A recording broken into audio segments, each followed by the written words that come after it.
Sallu alaihi wasallimu taslima. Sallallahu ala Muhammad. Sallallahu alaihi wasallam.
Jamal Husn Yusuf par faqat aashat Zulekha thi.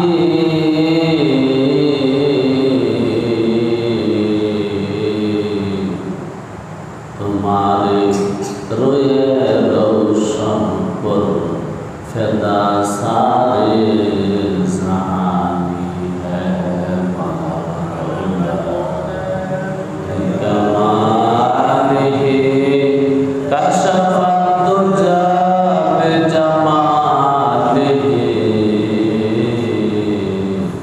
Hasunat jami'u khisalihi. Sallu alaihi wa alihi. वो जगह चाहे से अगर काम के किया रहेगे पर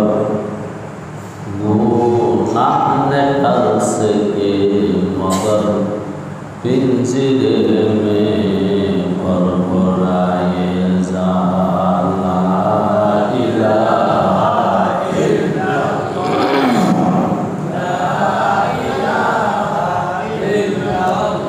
ला इलाहा इल्लल्लाह, ला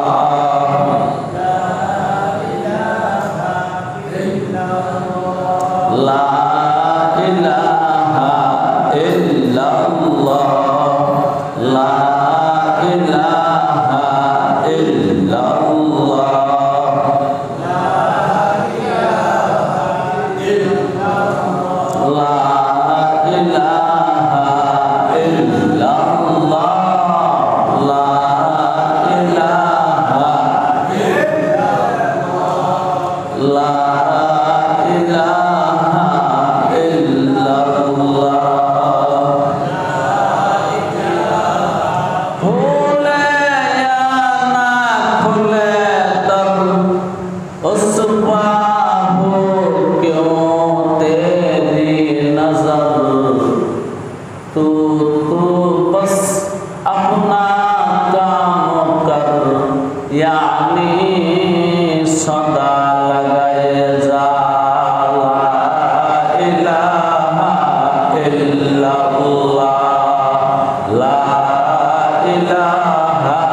উপস্থিতি,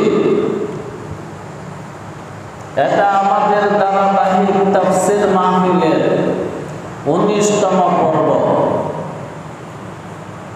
আল্লাহর রহমতে, বরকতে, ইহসানে, দয়ায়, মায়ায় আগে 18টা পর্ব আমাদের অতিবাহিত হয়েছে।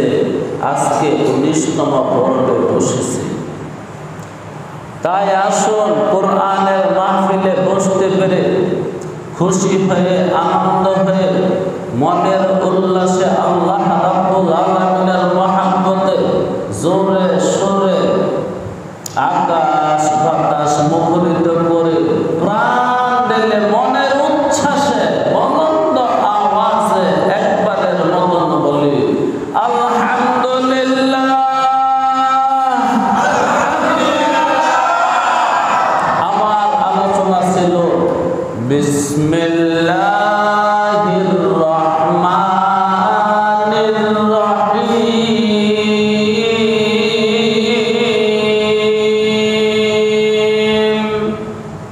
এই আয়াতটা কোরআনুল কারীমের মধ্যে 114 জায়গায় আছে।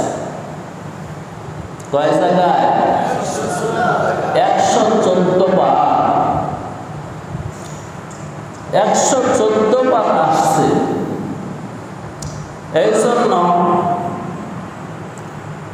আলেমরা বলছেন, যদি তোমার কোনো হাজত থাকে, প্রয়োজন থাকে, অজু গোসল করে পাক পবিত্র হয়ে সুন্দর করে তাসবিহের সাথে, তাকবীরের সাথে 119 বার বিসমিল্লাহ করে তুমি মোনাজাত করো, আল্লাহ রাব্বুল আলামিন তোমার মোনাজাত কবুল করে নেবে।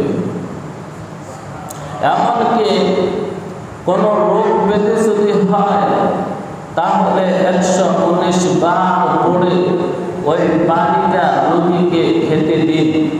আল্লাহর রহমতে, তার কালামের ফয়েজ বরকতে মানুষটা সুস্থ হয়ে যাবে। শর্ত হলো ইয়াকিন থাকা। আল্লাহর নবী মুহাম্মদ আরবি সরওয়ারে কায়নাত, সরদারে দো জাহান, খাতামুল আম্বিয়া সাল্লাল্লাহু আলাইহি ওয়াসাল্লাম বলেন, কুল্লু আমরিন যী বালি লাম ইউবদা বিসমিল্লাহ ফাহুয়া আবতা আজজা। তিনটা রিওয়ায়াতের মধ্যে 3 রকমের ইবারত আছে।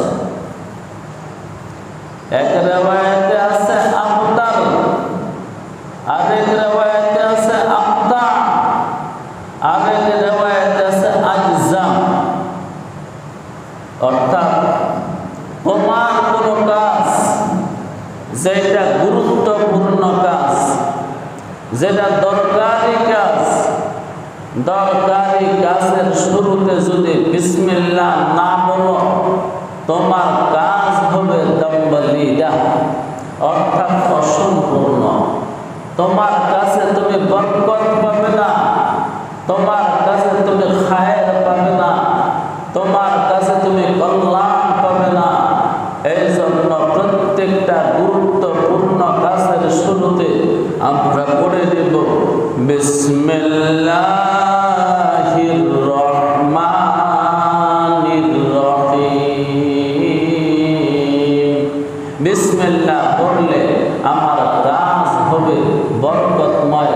বিসমিল্লাহ পড়লে আমার কাজ হবে খায়েরময়, কল্যাণময়। তাই কোনো কাজের শুরুতে আমরা বিসমিল্লাহ ছাড়ব না। তবে কোনো পাপ কাজের শুরুতে বিসমিল্লাহ বলা যাবে না। নেক কাজের শুরুতে, যে কাজের হুকুম শরীয়ত করেছে, যে কাজ শরীয়ত সম্মত, ওই সমস্ত কাজের শুরুতে আমরা পড়ে নিব বিসমিল্লাহির রহমানির রহিম।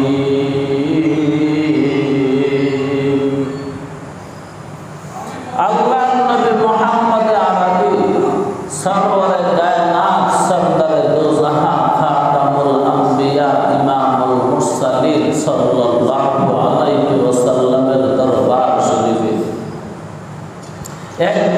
আসলেন, এসে বলতেছেন, ইয়া নবী আল্লাহ, খাবার খেয়ে কেন জানি তৃপ্তি হয় না, পেট ভরে না। যতই খাই আরো খাবার বাসনা থাকে, যতই ভক্ষণ করি আরো ভক্ষণ করার বাসনা থাকে। আমার এই ব্যাধি, আমার এই ব্যারামের চিকিৎসা করে দেয়। আল্লাহর নবী মুহাম্মদুর রাসূলুল্লাহ আগত ব্যক্তির চিকিৎসা করতে গিয়ে বলে, তোমার চিকিৎসা হলো খাবারের শুরুতে পড়ে দিবে বিসমিল্লাহির রহমানির রহিম।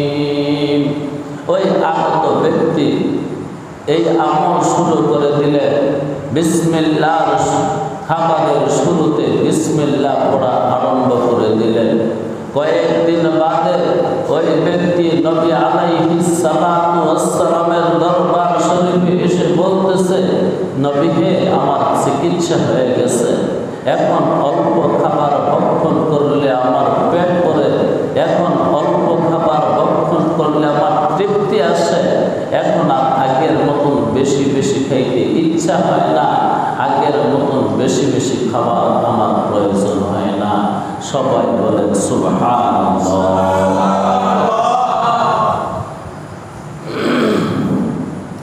দেখেন ভাই, মুমিন মুসলমানের নজর হলো দাতার দিকে, আর কাফের মুশরিকের নজর হলো দানের দিকে। খুব একটা সূক্ষ্ম কথা, একটা সুন্দর কথা। মুমিনের নজর দেনেওয়ালার দিকে, কাফেরের নজর, ফাসিকের নজর মালের দিকে, নেয়ামতের দিকে, বস্তুর দিকে। এই জন্য মুমিন সর্বকাজে দাতাকে সন্তান করে, আর কাফের বেঈমান সর্বকাজে বস্তুর দিকে নজর রাখে।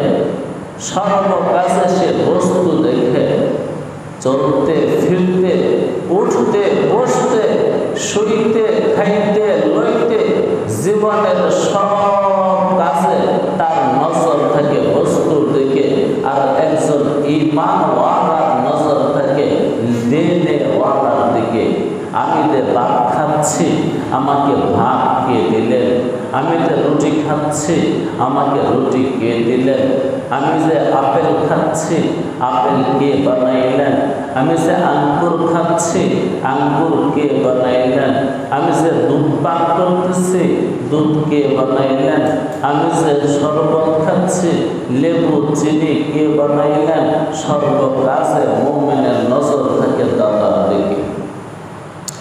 এই জন্য এক আল্লাহওয়ালা যখনই খাইতে বসতেন কাঁদতেন, খাইতে বসলেই তিনি কান্না করতেন।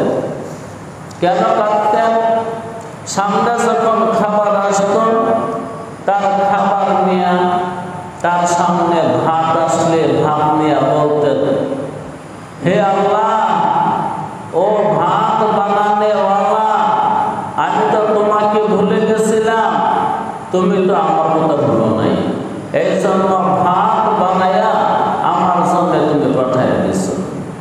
যখন তার সামনে মাছ আসতো, তখন মাছ সামনে নিয়ে কান্না করতো আর বলতো, ও মাছ বানানেওয়ালা, তুমি তো আমার কথা ভুলো নাই, আমার জন্য মাছ বানায়া আমার সামনে পাঠাইয়া দিলা, অথচ আমি তোমাকে ভুলে গেছি। তার সামনে মাংস আসলে মাংস দেখে কান্না করতো, ও মাংস বানানেওয়ালা, তুমি তো আমার জন্য মাংস তৈয়ার করে আমার সামনে পাঠাইয়া দিলে, কিন্তু আমি তো তোমাকে ভুলে গেছি। তার সামনে সবজি আসলে সবজি দেখে কান্না করতো, ও সবজি বানানেওয়ালা, আমি তো তোমাকে ভুলে গেছিলাম, কিন্তু তুমি তো আমার কথা বলো নাই, সবজি বানায়া আমার কাছে আমার ভক্ষণের জন্য পাঠাইয়া দিলা।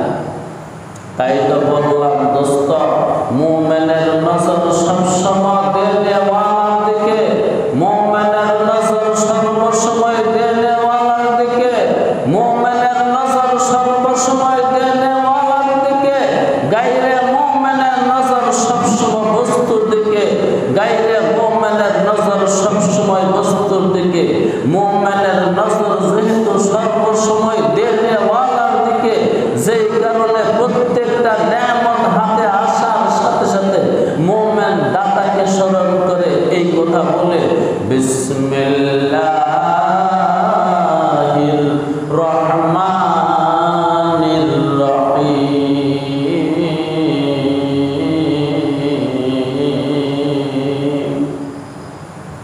কোরআনকে আল্লাহ শুরু করছেন বা দিয়া। যেহেতু কোরআনের শুরুতে বিসমিল্লাহ, এর আগে আর কিছু লেখা নাই। আপনারা কোরআনুল কারীম খুলে দেখেন, কোরআনের শুরুতে বিসমিল্লাহ রয়েছে। কোরআনের শুরুতে বিসমিল্লাহ রয়েছে, বিসমিল্লাহর আগে আর কিছু নাই। যদিও বর্তমান আমাদের সামনে যে নুসখা আছে, এর মধ্যে অনেক কিছু বাংলা ভাষায়ও লেখা আছে, কিন্তু কোরআনের আসল কপি, কোরআনের আসল নুসখা, কোরআনের আসল সহিফা, যেটাকে মাসহাবে ওসমানী বলা হয়, ওইটার মধ্যে কিছুই লেখা নাই। সর্বপ্রথম লেখা আছে বিসমিল্লাহির রহমানির রহিম। তো ভাই, আল্লাহ কোরআন শুরু করছে বা অক্ষর দিয়ে। কোরআনের সর্বশেষ শব্দ হলো নাস। কোরআনের সর্বশেষ শব্দ হলো নাস। কোরআনের কোরআনের সর্বশেষ শব্দ নাস, এর মানে সর্বশেষ বর্ণ হলো সিন। কোরআনের প্রথম বর্ণ বা, কোরআনের শেষ বর্ণ সিন। দুইটা বর্ণকে একত্র করলে সমষ্টি হয় বস। বস শব্দের অর্থ হল যথেষ্ট। আল্লাহ রাব্বুল আলামিন শুরুতে বা, শেষে সিন, এই দুই বর্ণ এনে বনি আদমকে বুঝাই দিছে, ও বনি আদম, ও আদমের সন্তান, তোমার জীবনকে চালাইবার জন্যে, তোমার জীবনকে সুন্দর করবার জন্যে, তোমার জীবনকে মঙ্গলময় করবার জন্যে, তোমার জীবনের কল্যাণ সাধন করার জন্যে এই কোরআন যথেষ্ট, এর বাহিরে কিছুই লাগবে না। বা থেকে শুরু করে সিন পর্যন্ত যা লেখা আছে, তুমি ভালো করে অধ্যয়ন করো, ভালো করে তেলাওয়াত করো, ভালো করে মুতালা করো, ভালো করে গবেষণা করো, ভালো করে ফিকির করো, দেখবা তোমার জীবনের সমস্ত সমস্যার সমাধান এর মাঝে হয়ে যাবে। তোমার জীবনের সমস্ত দুঃখ, সমস্ত দুর্দশা দূরীকরণের সমস্ত উপায় এই বা থেকে সিনের মধ্যে লেখা আছে। দুসরা আর কোনো কিতাবের দরকার নাই।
ডক্টর মোহাম্মদ শহীদুল্লাহ বলেছিলেন তার ছাত্রদেরকে, তার একজন ছাত্র তার সামনে বসে আছে যারা বিলেত থেকে ডক্টরেট ডিগ্রি এনেছে, যারা সবাই পাণ্ডিত্য লাভ করেছে।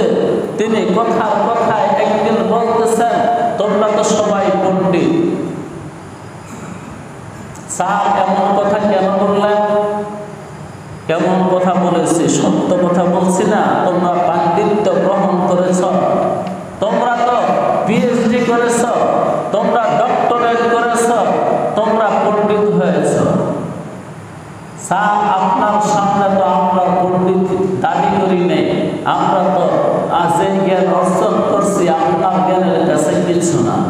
ডক্টর মোহাম্মদ শহীদুল্লাহ বলেন, থামো, এত কথা বলবার চাই নেই, আমি কি বলবার চাই ওইটা শোনো। সেটা হলো, তোমরা যতই ডিগ্রি অর্জন করো, পাণ্ডিত্য অর্জন করো, পিএইচডি করো আর এফআরসিএস করো, তারপরও আমি বলবো তোমরা পণ্ডিত, কিন্তু মূর্খ পণ্ডিত। তখন তিনি ছাত্ররা ঢাকা বিশ্ববিদ্যালয়ে বসে গল্পটা হয়েছিল।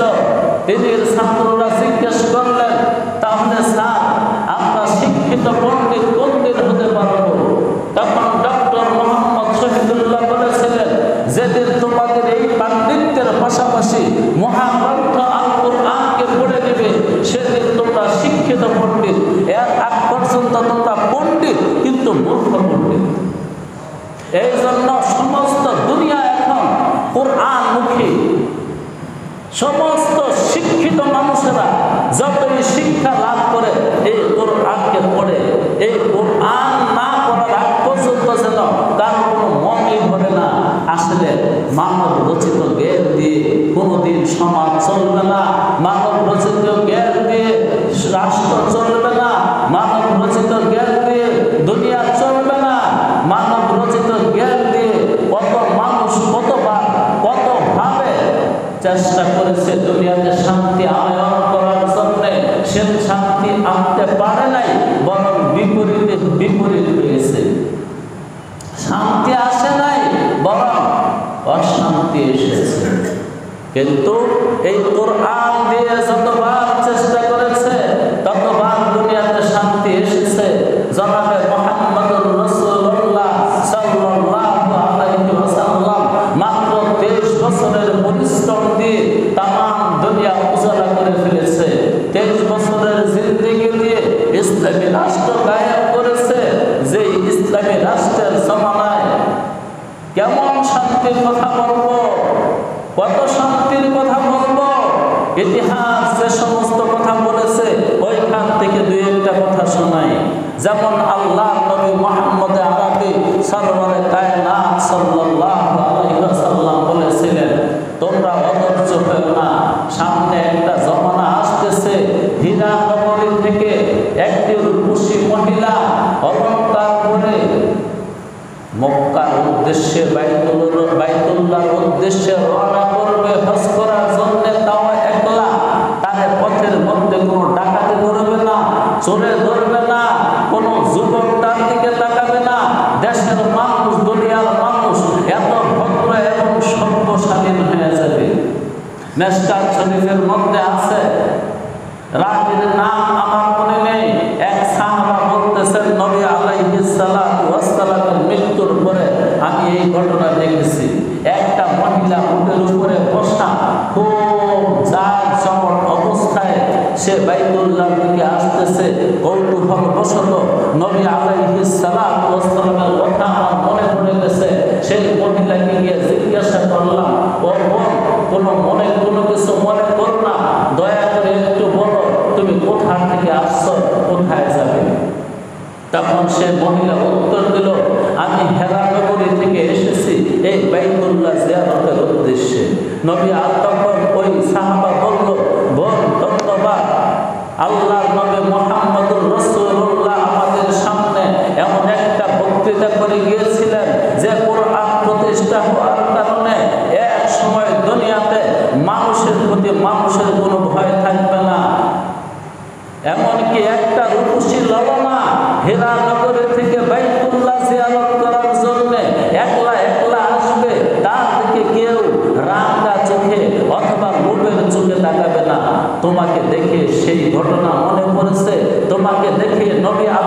সালাতু ওয়াস সালামের কথা মনে পড়েছে, নবী আলাইহিস সালাতু ওয়াস সালামের কথা বাস্তবায়িত হয়েছে।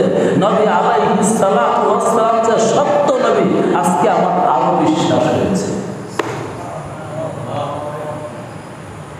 দেখেন, দুনিয়া কোরআন যখন প্রতিষ্ঠা হয়েছে কত শান্ত হয়েছিল। হযরত ওমর সানি রাদিয়াল্লাহু তাআলা আনহুর জামানায় ভাত আর ছাগল একই ঘাটে জলপান করেছে, কিন্তু ভাত মালিকানা ছাগলের উপর আক্রমণ করে নাই। এবার বুঝেন দুনিয়াতে কেমন শান্তি নাজিল হয়েছিল। আজ তো মানুষের যন্ত্রণায় মানুষ বাঁচে না। গত রাত্রে একটা জরিপ দেখলাম, মানুষের সবচেয়ে বড় দুশ্মন কে? মানুষের দুশ্মন বিচ্ছু আছে, মানুষের দুশ্মন সাপ আছে, মানুষের দুশ্মন কুমির আছে, মানুষের দুশ্মন ভাগ-ভান্ডুক আছে, মানুষের দুশ্মন সর্বশেষ মানুষ আছে। এক বছরে বিচ্ছুর সুর দেওয়াতে এত মানুষের মৃত্যু হয় না। মানুষের হাতে মানুষ যেই পরিমাণ মৃত্যুবরণ করে, মানুষের হাতে মানুষ যেই পরিমাণ নিধন হয়, সাপের কামড়ে এতগুলো মানুষ এক বছরে মৃত্যুবরণ করে না। মানুষের হাতে মানুষ যেই পরিমাণ মৃত্যুবরণ করে, কোন বাঘের হাতে, দুনিয়ার সমস্ত বাঘের হাতে এত মানুষ মৃত্যুবরণ করে না।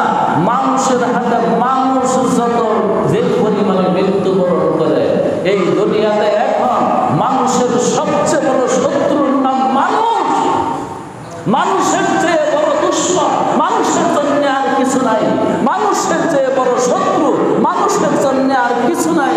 মানুষের চেয়ে বড় খারাপ জিনিস মানুষের জন্য আর কিছু নাই। একটা মানুষ আর একটা মানুষের সবচেয়ে বড় শত্রু।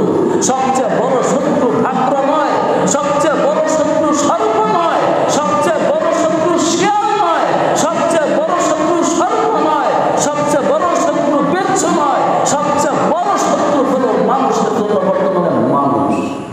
তার একটাই কারণ, বা থেকে সিন পর্যন্ত কুরআনুল কারীমের ৬৬৬৬ আয়াত, এই আয়াতগুলো আমাদের জীবনে বাস্তবায়ন নেই। বাস্তবায়ন না থাকার কারণে দুনিয়ার মহাব্বত আমাদের হৃদমজানে এমনভাবে বসেছে, ছেলে বাবা খুন করতে রাজি সম্পদের জন্য, এখন করতেও আছে। বাইরে ভাই খুন করতে রাজি সম্পদের জন্য, এবং করতেও আছে। এমনকি মা অভাবের ভয়ে, মা অভাবের ভয়ে পেটের সন্তানকে কেটে কেটে বের করে, বড় বড় হাসপাতালে গিয়ে ডাক্তারের কাছে গিয়ে বাচ্চা 6 মাসের হয়ে গেছে, 9 মাসের হয়ে গেছে, জিনার সন্তান হওয়ার কারণে অথবা সম্পদের অভাবের কারণে। আসলে মূলে কোনো অভাব দুনিয়াতে নাই। আল্লাহ রাব্বুল আলামিন কোনো অভাব রাখে নাই। যেহেতু আল্লাহ নিজেই বলেছেন, আমি হলাম রব্বুল আলামিন, এই জগতের লালন পালন আমি করি, কোনো অভাব দিয়ে মানুষকে পাঠাই নাই। আমার নাম রাজ্জাক, রিজিক আমি দিয়ে থাকি, কাউকে আমি রিজিক ছাড়া দুনিয়াতে রাখবো না। ওমা মিন দাব্বাতিন ফিল আরদি ইল্লা আলাল্লাহি রিজকুহা। দুনিয়াতে যেই জন্ম নেয়, সে পশু হোক, পাখি হোক, সে একটা মাকড়সা হোক, সে একটা পিঁপড়া হোক, সবার রিজিক জায়গা মতন আমি আল্লাহ রাব্বুল আলামিন সময় মতোই পৌঁছে দেই। যেমন একটা তিমি মাছ, নীল তিমি, প্রত্যেক দিন 1 কেজি নয়, 2 কেজি নয়, 1 টন নয়, 5 টন, 2 টন মাছ খায়। সে তো চাষ করে না, তার কোনো খামার নাই, তার কোনো পুকুর নাই, তার কোনো চাষ নাই, বাস নাই, শুধু পেটে ক্ষুধা লাগলে হা করে। এই হা করার সাথে সাথে অজস্র পানি তার মুখে ঢুকে, এই পানির সাথে মাছ ঢুকে, বাস কান্না দিয়া তার এই সাইড দিয়া, 2 সাইড দিয়া পানিগুলো বের হয়ে যায়, সে মাছগুলো গিলে খায়। তার নাম হলো রাব্বুল আলামিন।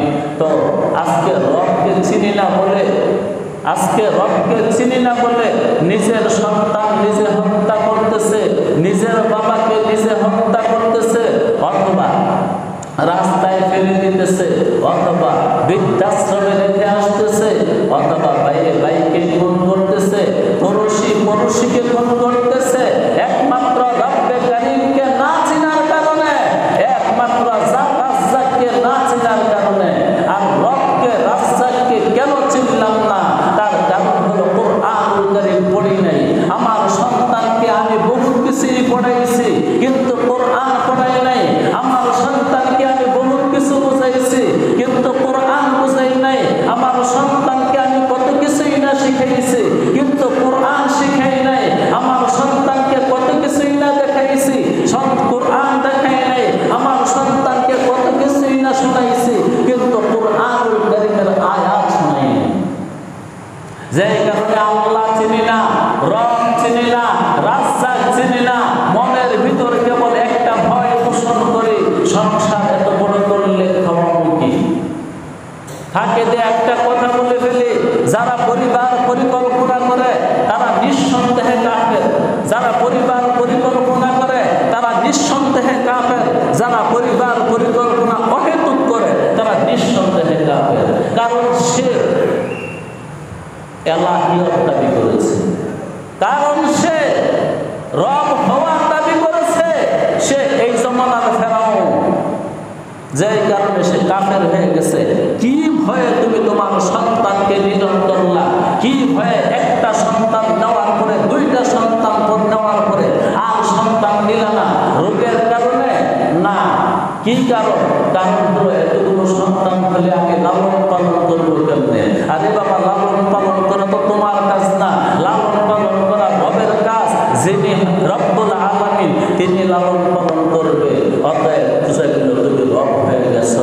যেহেতু রব হয়ে গেছো, তুমি আর মুসলমান নও, তুমি অনায়াসে কাফের হয়ে গেছো। যতই নামাজ পড়ো, রোজা করো, হজ করো, যাকাত দাও, জিকির করো, কোরআন তেলাওয়াত করো, পড়ে করো, ঈমান আকীদাকে ঠিক করো যে আমি রব নই, আমি রাজ্জাক নই, লালন পালনের দায়িত্ব আমার কাছে নয়। লালন পালন করবেন তিনি, যিনি মহাবিশ্বের মহাপরিচালক, যিনি আরশে আজিমের মালিক, যিনি হাইয়ুল কাইয়্যুম, যিনি সর্বশক্তিমান, যিনি মহান, যিনি অনন্ত, যিনি অসীম, যিনি আল্লাহ, যিনি রহমান, যিনি রহিম, তিনি লালন পালন করবেন। তো বলতেছিলাম বন্ধু, আজকের এই জমানায়, আজকের এই সময়ে সাপ আমার বড় দুশ্মন না, ভাগ আমার বড় দুশ্মন না, বিচ্ছু আমার বড় দুশ্মন না। আমার সবচেয়ে বড় দুশ্মন হলো আমার মতোই আরেকটা মানুষ। মানুষের যন্ত্রণার চোটে দুনিয়াতে আগুন জ্বলতেছে, মানুষের যন্ত্রণার চোটে তামাম দুনিয়া তামা হয়ে যাচ্ছে। মানুষের যন্ত্রণার চোটে মানুষ, কিছু নিরীহ মানুষেরা ভীত এবং সর্বসময় সন্ত্রস্ত।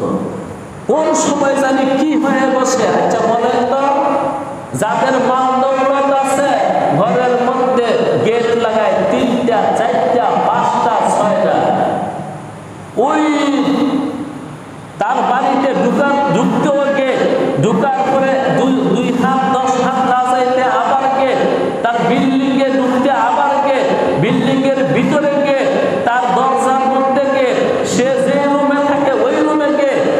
বলেন তো, এত বড় বড় শক্ত গেট এবং দামি দামি মজবুত তালা লাগাইছে, বাঘের ভয়ে না সাপের ভয়ে? কার ভয়ে? বাঘের ভয়ে নয়, হাতির ভয়ে নয়, সিংহের ভয়ে নয়, সাপের ভয়ে নয়, বিচ্ছুর ভয়ে নয়। মানুষ তার ঘরের মধ্যে এতগুলো তালা লাগাইছে, এতগুলো গেট করছে, এতগুলো মজবুত মজবুত কেসি গেট লাগাইছে শুধু আরেকটা মানুষের জন্য। আমরা মানুষ হইতে পারবো যদি কোরআনকে পড়ি, আমরা মানুষ হইতে পারবো যদি কোরআনকে শিখি, আমরা মানুষ হইতে পারবো যদি বিসমিল্লাহ বা থেকে নাসের সিন পর্যন্ত আমাদের জীবনে ফিট করে দিই। ওয়া জামানা মুআজ্জাজ থে আমেলে কুরআন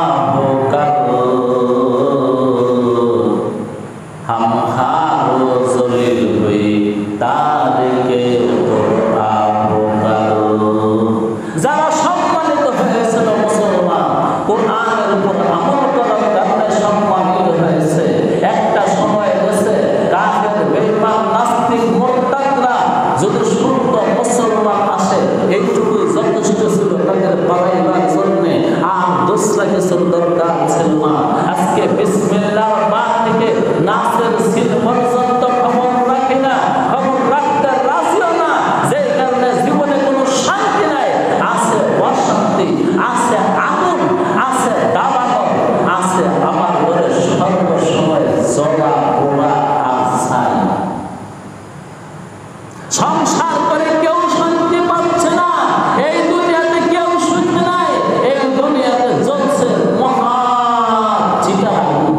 একটাই কারণ, কোরআনকে পরিত্যাগ করে দিয়েছি।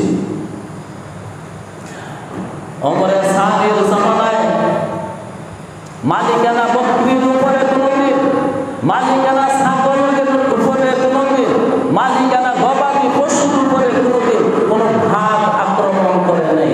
একই ঘাটে জলপান করছে, কিন্তু ভাগ বাল্য গবাদি পশুর উপর আক্রমণ করে নেই। একদিন সকালবেলা এক বুড়া মানুষ দেখতে পাইল একটা ভাগ একটা মালিকের ছাগলকে দৌড়াইতেছে, বকরিকে দৌড়াইতেছে।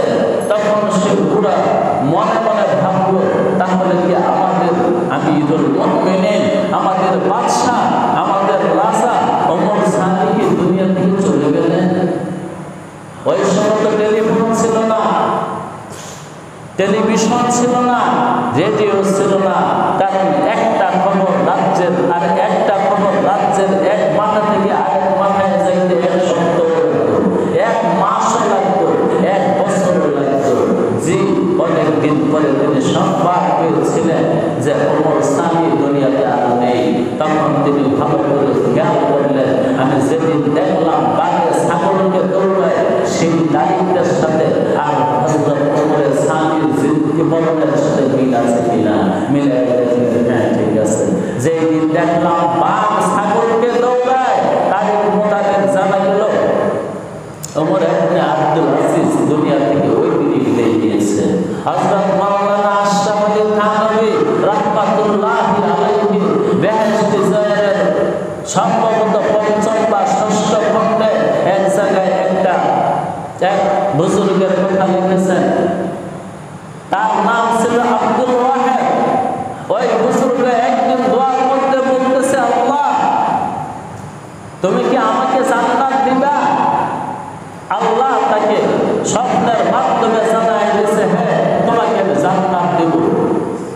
আবার মোনাজাত করল, হে আল্লাহ জান্নাতে আমার কে হবে সঙ্গিনী, জান্নাতে আমার কে বউ হবে, একটু জানাইবা। স্বপ্নের মাধ্যমে জানতে পারলো তোমার বউ হবে ইরাক দেশের এক মহিলা, তার নাম এই অমুক পল্লীতে বসত করে। এই আব্দুল ওয়াহেদ নামের বুজুর্গ ওই মহিলাটাকে দেখতে গেছে, যে কেমন মহিলাটা আমার জান্নাতের স্ত্রী হবে, দেখে আসি। আব্দুল ওয়াহেদ নামক বুজুর্গ আল্লাহওয়ালা যখন ওই মহিলার কাছে গেছে, কাছে মানে একেবারে কাছে না, দূরে আছে, গিয়া দেখে মহিলা মাঠের মধ্যে বকরি চড়ায়, বোরকা গায়ে দিয়ে নামাজ পড়ে, সালাম ফিরে ডান দিকে আসসালামু আলাইকুম, বাম দিকে সালাম ফিরে এলো আসসালামু আলাইকুম। উচ্চ সুরে বলে, আব্দুল ওয়াহেদ সামনে পারবি না, তোর সাথে আমার দুনিয়াতে কোনো সম্পর্ক না, তোর সাথে আমার দেখা হবে জান্নাত। আব্দুল ওয়াহেদ বুজুর্গ বলে, এই কি কারবার, আমি তো জানলাম বড় প্রার্থনা করে মোনাজাত করে, আমি তো সেই আব্দুল ওয়াহেদ এর মহিলাকে বলেছি। সবচেয়ে বড় কথা হলো একটা আজব ঘটনা। তখন আব্দুল ওয়াহেদ বলল, ও মহিলা আমি আর কাছে যাব না, যাওয়ার দরকার নাই, তোমাকে পাইছি, বুঝতে পারছি, একটা কথা শুধু জিজ্ঞাসা করি, আমি অনেকক্ষণ ধরে দেখতেছি একটা দৃশ্য, তুমি অনেকক্ষণ ধরে নামাজ পড়তেছ, তুমি যে ছাগল পাবো, বকরি পাবো, তোমার এত বড় বকরি মাঠে চলে আর ভাগ চারদিকটা ঘুরে, কিন্তু বাঘে তোমার বকরিগুলোর উপর আক্রমণ করে না, তোমার ছাগলের উপর আক্রমণ করে না, এটা কারণ কি? তখন সে মহিলা বলল, আব্দুল ওয়াহেদ শোন, আমি আমার মালিকের সাথে রফা দফা করে নিয়েছি, মালিক মালিককে বলে দিয়েছি, মালিক আমি নামাজে দাঁড়ায় থাকবো সর্বক্ষণ, আমার বকরি ঘাস খাবে, তোর বাঘ যেন আমার বকরিকে খাবে। আল্লাহ রাব্বুল আলামিন আমাকে জানায় দিয়েছে, যা তোর নামাজ তুই পড়, তোর বকরি ঘাস খাবে, আমার ভাগ তোর বকরিকে কিছুই করবে না। আজকে ভাই তোমার টাকা নিয়ে ঘরে বসে করতে পারো না, পয়সা নিয়ে ব্যাংকে রাখো, এগুলো হারাম। ব্যাংকে পয়সা রাখাও হারাম, কারণ আল্লাহর নবী মুহাম্মদ আরবি সাল্লাল্লাহু আলাইহি ওয়াসাল্লাম বলেন, যে ব্যক্তি সুদের সহযোগিতা করলো আল্লাহ গজব তার উপর নাযিল হবে। অতএব আপনি যে টাকা নিয়ে ব্যাংকে তুলছেন, সুদের সহযোগিতা করছেন, আপনার টাকা 1 মিনিটও ব্যাংকে পড়ে থাকে না। আপনি ডান দিক দিয়ে ঢুকেছেন, বাম দিক দিয়ে আরেকজনকে তারা টাকা দিয়ে দিছে, আপনার টাকা দিয়ে তারা বছরকে বছর ব্যবসা করতেছে, সুদের ব্যবসা। আপনি সুদ মুক্ত নন, সুদের সহযোগিতা করেছেন। এই জন্য মাঝে মাঝে দেখেন আপনার কি সমস্যা আছে, যে সমস্যার কোনো অন্ত বুঝতে পারেন না। কারণ রাসূলুল্লাহ বর্ণনা করতে, আল্লাহ যে ব্যক্তি সুদের সাথে সম্পর্ক রাখে তুমি তার উপরে গজব ঢেলে দিও। দোয়া কবুল হয়ে গেছে 1400 বছর আগে, যে কারণে তোমার টাকা ব্যাংকে রাখানো হারাম, কারণ তুমি সুদের সহযোগিতা করেছো। তোমার অন্তরে ভয়, ঘরে যদি টাকা তুলি চোরে নিয়ে যাবে, নিবেই তো, তোমার টাকা যে হাওয়ায় না। ঘরে টাকা রাখবো না, টাকাতে নিয়ে যাবে, নিবেই তো, তুমিও তো আরেক টাকা মাপের কম দাও, আরেক ছেলের জমি দখল করো, বোনের অংশ দাও না, ভাইয়ের অংশ দাও না, করে ঠকাও। তুমি তো এইভাবেই সঞ্চয় করছো, অনেক সময় কৃপণতা করছো। খাবার দরকার ছিল খাইছো না, পড়ার দরকার ছিল পড়ছো না, মেহমানদারির দরকার ছিল করছো না। ওই অল্প অল্প করে করে তুমি অবৈধভাবে আল্লাহকে নারাজ করে কৃপণ হয়ে তারপরে পয়সা পয়সা জমাইছো, আল্লাহ ওই দিনই তোমার উপর নারাজ। কারণ বকিলার বুয়াদ জাহেদ বাহরু বাহরু বেহেশতি নামাশাত বহুত মে খবর। বকিল যদি ইবাদত করতে করতে বাতাসে দাঁড়ায়, পানিতে দাঁড়ায় ইবাদত করতে পারে, আল্লাহর নবী মুহাম্মদুর রাসূলুল্লাহ সাল্লাল্লাহু আলাইহি ওয়াসাল্লাম বলেছেন, বকিল কোনদিন জান্নাতে যাবে না। কারণ তোমার সামনে অনেক মানুষ অসুস্থ, তার চিকিৎসার পয়সা নাই, তুমি পয়সা নিয়ে ব্যাংকে দিয়ে দিছো। তোমার সামনে আরেকজনের ঘর নাই, তার একটা ঘর বানায় দাও না, তোমার টাকা ব্যাংকে নিয়ে দিয়ে দিছো। তুমি বকিল হিসাব হবে, আর দুনিয়াতে তোমার বাড়িতে চোর আর টাকা ঢুকবে।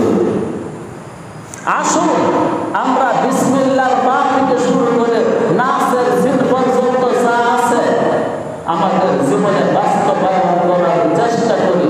চেষ্টা করলে উপায় হয়ে যাবে। আল্লাহ রাব্বুল আলামিন ওয়াদা দিয়েছে, মান জাহাদা ফিনা লানাহদিয়ান্নাহু সুবুলানা, যে ব্যক্তি আমাকে পাইবার জন্য চেষ্টা করবে আমি প্রয়োজনে হাজার দুয়ার লক্ষ দুয়ার খুলে দেব। এক পথে বাধা আসছে আরেক পথ খুলে দেব, আরেক পথে বাধা আসছে আরেক পথ খুলে দেব। হাজার দুয়ার লক্ষ দুয়ার খুলে আমার মনটাকে আমি পর্যন্ত পৌঁছে নেব, আপন করে নেব। এই বর্তমান পৃথিবীতে মানুষের সবচেয়ে বড় দুশমন মানুষ। তার কারণ একটাই, আল্লাহ পাকের কিতাবকে আমরা পড়ি না, আল্লাহ পাকের কিতাবের উপর আমল করি না, আল্লাহ পাকের কিতাবকে আমি উপেক্ষা করেছি। বরং আল্লাহ পাকের কিতাব যেন এটা কোনো আমার জীবনে প্রয়োজনই নাই, এমন একটা ভাবনা নিয়ে বসে আছে। তুমি চিন্তা করো না, তোমার মরণের আগে খেসারত দিয়া, আযাব ভোগ কইরা, শাস্তি ভোগ কইরা তারপরে বলতে হবে আল্লাহর জাতের কসম, আল্লাহর জাতের কসম, আল্লাহর জাতের কসম। আল্লাহ কোরআনুল কারীমে এক জায়গায় বলে নাই, বহু জায়গায় বলছে, ও পাপী, তোর মরণের আগে আমি তোকে দুনিয়াতে লীলা এবং খেলা দেখাইয়া দেব। বিপদ কোন রূপে আসবে, কি রূপে আসবে, কখন আসবে, তোমার এলেমের বাহিরে। আমার যদি মনে চায় বাতাসকে পাঠাই দেব, তোমাকে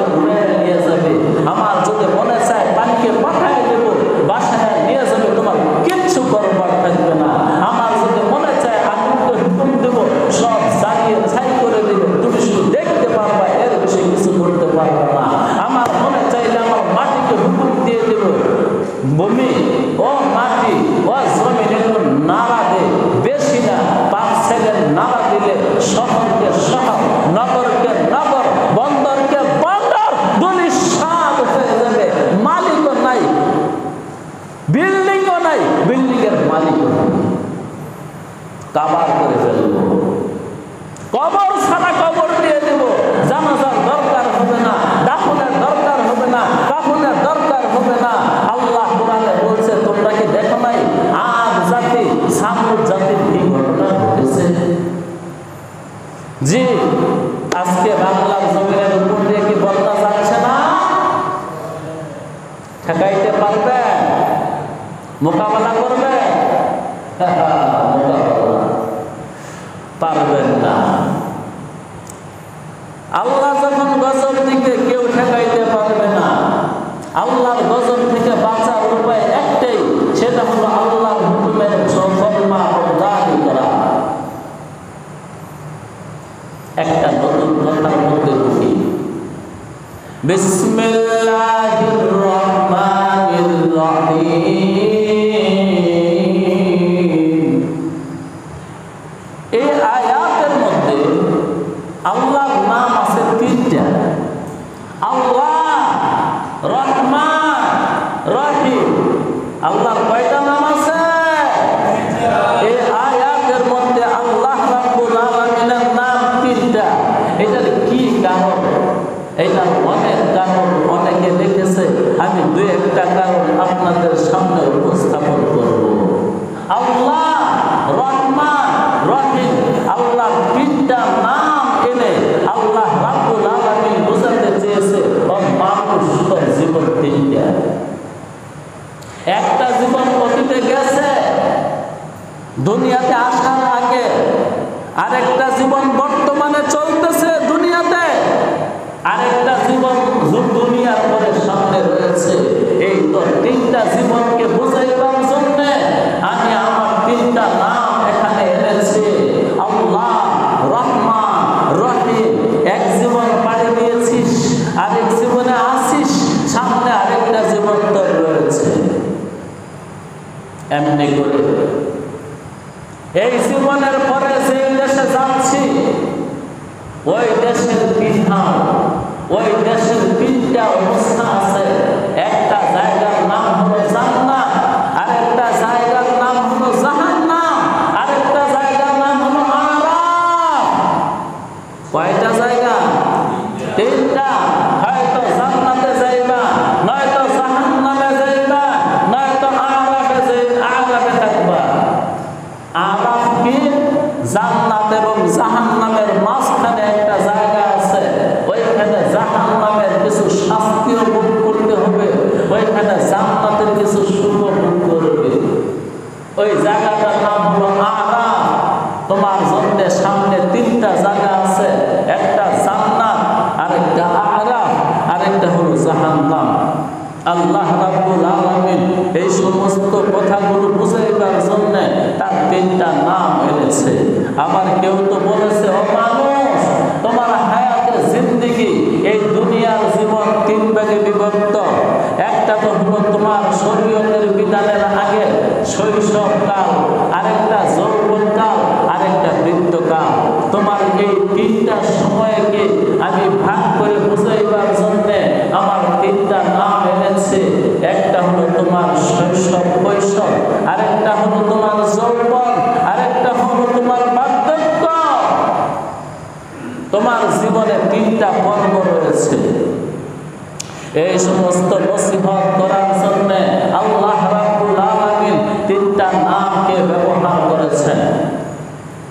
বিসমিল্লাহির রহমানির রহিম। এই আয়াতের মধ্যে শব্দ আছে চারটা।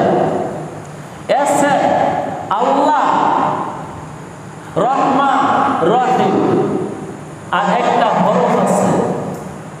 মাদ্রাসার ছাত্র এবং আলেম যারা আছেন, আপনারা জানেন কালিমা তিন প্রকার, ইসম, ফেল, হরফ। আল্লাহ রাব্বুল আলামিন বিসমিল্লাহির রহমানির রহিমের মধ্যে কোনো ফেল আনে নাই, একটা হরফ আনছে আর চারটা ইসম আনছে। চারটা ইসম কেন আনলো? চারটা ইসম এনে আমাদেরকে বুঝাই দিচ্ছে, খা গ বা গ, খা গ বা গ, আব আতশ বন্দা আল বা মানে তু মুর্দা বা হরসে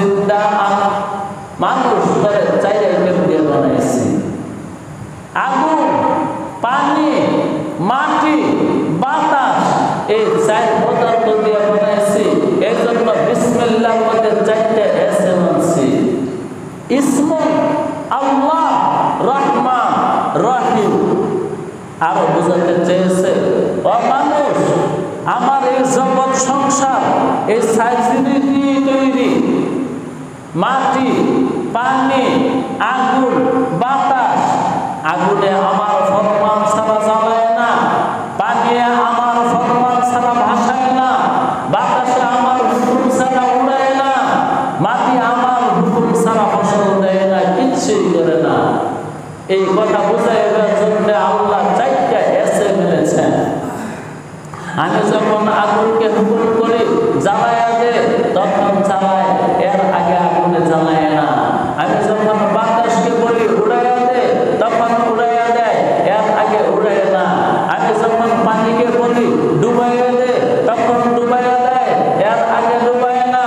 আমি যখন সর্বশেষ মাটিকে বলি মাটি করে আর রাখবো না, নাড়াচাড়া দে, তখন মাটি নড়ে চড়ে উঠে, যেটাকে ভূমিকম্প বলি, দুনিয়াকে দুনিয়া আমি নিস্তে না ভূত করে দেই। তারা কিন্তু আমার হুকুমে চলে। যেমন কোরআনুল কারীমের মধ্যে আছে, ইউসাব্বিহু লাহু মা ফিস সামাওয়াতি ওয়াল আরদি। আসমান এবং জমিনের মাঝখানে তোমরা যা দেখো বা না দেখো, সব সৃষ্টি মিলে আমার তাসবিহে, আমার জিকিরে ব্যস্ত আছে এবং লিপ্ত আছে। তুমি মনে করো না বাতাসে জিকির করে না, তুমি মনে করো না বাতাসে ইবাদত করে না, তুমি মনে করো না আগুনে জিকির করে না, তুমি মনে করো না আগুনে ইবাদত করে না, তুমি মনে করো না মাটি জিকির করে না, মাটি ইবাদত করে না, তুমি মনে করো না কোন পদার্থে বুঝি সব সহযোগ আছে। বরং কোরআন বলতেছে, ইউসাব্বিহু লাহু মা ফিস সামাওয়াতি ওয়াল আরদি। আসমান ও জমিনের মধ্যে যা আছে সবাই আমার তাসবিহে লিপ্ত আছে, সবাই আমার জিকির করতেছে, সবাই আমার ইবাদত বন্দেগী করতেছে।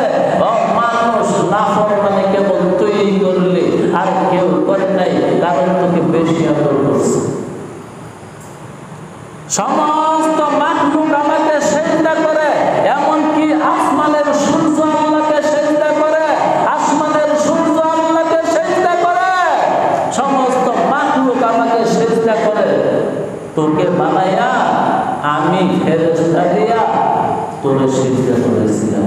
ফেরেশতাদেরকে বলছিলাম, ও ফেরেশতারা, তোরা তো আমাকে কেবল সেজদা করলি, এই মাটির আদম আমার ভালোবাসার মানুষ, আমার ভালোবাসার মানুষকেও সেজদা কর।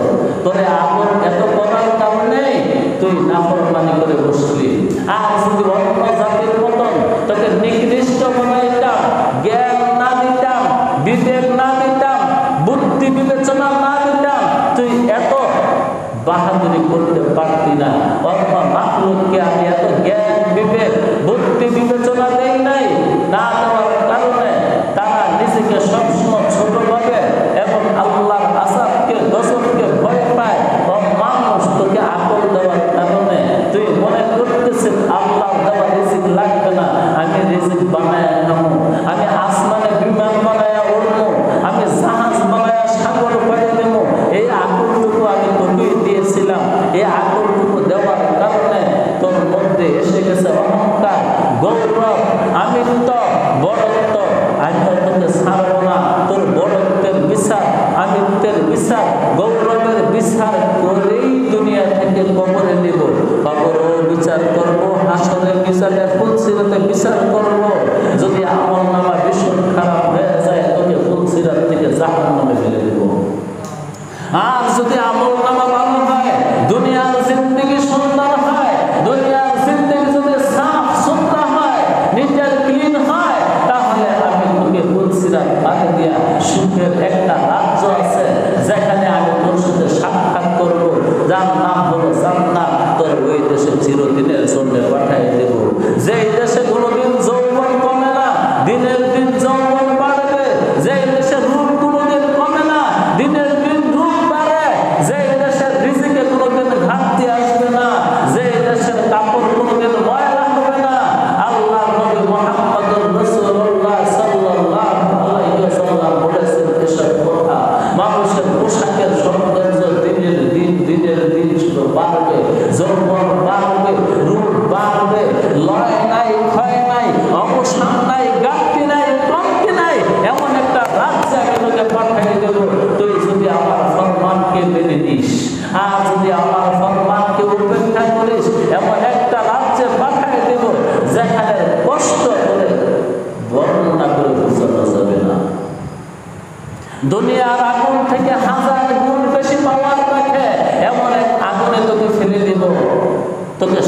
শাস্তি দেব, তোকে আযাব দেব।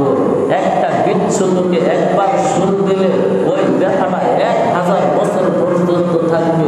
জাহান্নামের একটা আগুনের সাপে তোকে একবার দংশন করলে 1000 বছর, আর এক হাদিস আছে 70,000 বছর পর্যন্ত ব্যথা যাবে না।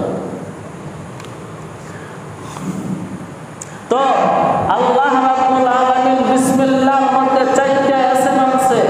ইসমুন আল্লাহ, রহমান, রহিম, 4টা ইসম এনে আল্লাহ বুঝাই দিয়েছে আমার জগৎ সংসার আমি 4 জিনিস দিয়ে বানাইছি। খান, বাপ, আপ, আকাশ। আগুন, পানি, মাটি, বাতাস, এই 4 দিয়ে সব বানাইছি। আর 4 মাখলুক সর্বক্ষণ আমার ইবাদতের গন্ডিং মগ্ন আছে, ব্যস্ত আছে। এই খবরটা তোকে দেওয়ার জন্য 4টা এসএম দিয়া একটা জুমলা তৈরি করে তোর সামনে পাঠিয়ে দিছি। তারপরে আরো অনেক কারণ আছে। আল্লাহ নবী মুহাম্মদ আরবি সরওয়ারে কায়নাত সরদারে দো জাহান সাল্লাল্লাহু আলাইহি ওয়াসাল্লামের 1.5 লক্ষ ছাত্র ছিল। কয় লক্ষ? 1.5 লক্ষ ছাত্র ছিল। 1.5 লক্ষ ছাত্রের মধ্যে সবচেয়ে বড় এবং ভালো এবং উত্তম ছাত্র চাইছে রাসূলুল্লাহর সান্নিধ্য পায়া যারা আল্লাহ লাভ করছে, বেহেশত লাভ করছে, রাদিয়াল্লাহু আনহুম ওয়া রাদু আনহু, এই সার্টিফিকেট যারা লাভ করছে তাদের সংখ্যা 4 জন। একজনের নাম আবু বকর, আরেকজনের নাম ওমর, আরেকজনের নাম ওসমান, আরেকজনের নাম আলী রাদিয়াল্লাহু তাআলা আনহুম আজমাইন। এই 4 দিকে ইঙ্গিত করার জন্য যে আমার রাসূলের পরে 4 জন হকপন্থী, একবারে রাসূলের সুন্নাত মোতাবেক রাজ্য পরিচালনা করবে 4 জন মানুষ। এই জন্য বলা হয় খেলাফত ছিল মোট 30 বছর। আবু বকর সিদ্দিক 2.5 বছর 2 বছর রাজত্ব করেছে। ওমর ফারুক রাদিয়াল্লাহু তাআলা 10 বছর রাজত্ব করেছে। হযরত ওসমান রাদিয়াল্লাহু তাআলা 12 বছর রাজত্ব করেছে। হযরত আলী মুর্তজা 4 বছর রাজত্ব করেছে। এই মিলে 30 বছর ছিল রাজত্ব, যেটা নাকি খেলাফত বলা হয়। খেলাফত মাত্র 30 বছর ছিল। এই 4 জন মানুষের খেলাফত আমলেই আসল কোরআনের চিত্র এবং আসল রূপ। ছোট্ট একটা ঘটনা শোনাই। আল্লাহর নবী আল্লাহ রাব্বুল আলামিন নূহ নবীকে আদেশ করেছিল, নূহ তোমার জামানায় যত বেঈমান কাফের মুশরিক মুরতাদ আছে সবগুলোকে আমি নেস্তে নাবুদ করে দেব। আমি বন্যা পাঠিয়ে দেব, পানি পাঠিয়ে দেব। এত পানি হবে এই দুনিয়ার কোনো পাহাড় মাথা উঁচু করে দাঁড়াবে না, সব চলে যাবে। অতএব বাঁচতে গিয়ে তুমি 82 জন মানুষ নিয়ে একটা নৌকায় চলো, একটা নৌকা বানাও। সেই নৌকাটা বানাইছে। বানানোর পরে আল্লাহ রাব্বুল আলামিন বললেন, প্রত্যেকটা নৌকার মধ্যে আমি সমস্ত নবীর নাম বলে দেই, একটা একটা নবীর নাম লিখে দেব। সমস্ত কাঠে কাঠে একজন করে নবীর নাম লেখা হয়েছে। সর্বশেষ 4টা তক্তা বাকি রয়ে গেছিল। কয়টা? তখন নূহ নবী আল্লাহকে জিজ্ঞাসা করেছিল, আল্লাহ আরো 4টা কাঠ, আরো 4টা তক্তা বাকি আছে, এই 4টা তক্তার মধ্যে কার নাম লিখবো? তখন আল্লাহ রাব্বুল আলামিন হুকুম করলো, ও নূহ, আমার হাবিব মুহাম্মদুর রাসূলুল্লাহ 4 জন খলিফা আছে। একজনের নাম আবু বকর, আরেকজনের নাম ওমর, আরেকজনের নাম ওসমান,